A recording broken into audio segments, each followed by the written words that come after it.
Je suis Christophe Brie de la société Neotes. Nous sommes éditeurs de logiciels, une entreprise de 12 personnes avec des collaborateurs, développeurs, commerciaux, des clients de profil industriel, boîtes de services, ETI, PME, TPE, qui utilisent l'affichage dynamique sur des écrans. Qu'est-ce que ça veut dire ne pas céder pour céder pour nous? Ça veut dire capitaliser à distance sur différents segments que nous n'utilisons pas bien habituellement.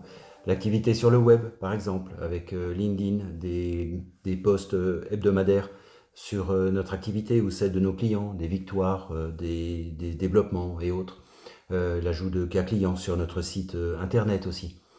On adapte l'offre d'affichage dynamique qui est très utile, notamment pour les gestes barrières ou communiquer vers les collaborateurs qui sont au bureau, en usine ou sur des chaînes de fabrication et qui continuent à travailler. Et ce média est utile pour eux. Et l'utilisation, par exemple, d'applis mobiles pour administrer les contenus est importante. On maintient l'activité avec les collaborateurs, que ce soit pour la technique, sur des sujets de fond qu'on n'a pas le temps de travailler habituellement, sur l'amélioration du site ou la communication vers les clients et les partenaires pour le commercial.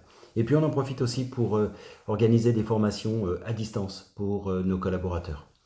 Les gestes pour s'aider au quotidien, un délit du matin, 9 heures, chacun donne son activité et pour l'intérêt collectif pendant 2-3 minutes, ça dure 20-25 minutes environ chaque matin. Et on s'efforce aussi de garder le mouvement avec nos collaborateurs pour le télétravail, pour maintenir aussi le même rythme qu'habituellement, sauf qu'on le fait à distance tout simplement. Et d'avoir cette régularité est rassurant pour les hommes et les femmes qui travaillent avec nous et qui en fait se concentrent plus sur leur activité, sont plus créatifs, on l'a ressenti, et donnent plus. Ça, c'est une grande satisfaction. On joue le collectif aussi sur des gros projets ou des petites mesures quotidiennes, simplement pour tenir le cap. On maintient Teams en permanence pour être en lien tous ensemble. Et les questions fusent, les échanges sans cesse. Du coup, on a du boulot. Et c'est surprenant d'ailleurs comme chacun donne de soi. Ça fait du bien. La communication LinkedIn aussi avec nos réseaux professionnels et l'échange avec les clients et le travail notamment sur les roadmaps 21 et 22 qui nous permettent de prendre un peu d'avance. La définition du rebond, profiter de cette période pour préparer la reprise, pour resserrer les liens avec nos clients, pour travailler avec eux. D'habitude on est pour eux, mais là on est avec eux. Et puis aussi pour nous muscler pendant cette période afin de pouvoir lâcher les chevaux quand ça va redémarrer, on espère, en début d'année prochaine.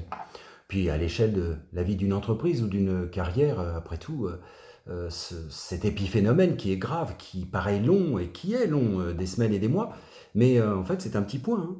Hein. Ça dure pas si longtemps et si on prend du recul, peut-être qu'on en rira dans longtemps, je pense. Voilà, faut vivre avec et nous adapter. Voilà, l'union fait la force. Et oui, c'est une belle question. Plus que jamais, bah oui, nos partenaires avec des offres complémentaires aux nôtres. Et ainsi, on fait bloc pour s'échanger des leads et collaborer ensemble sur des nouveaux business ou des business communs. De toute façon, tout le monde a à y gagner. Après cela, comment voyez-vous l'après? L'après, ce sera la récompense des investissements de maintenant, en fait. Ce sera surtout ça. On ne cède pas. Et vous, qu'est-ce que vous faites?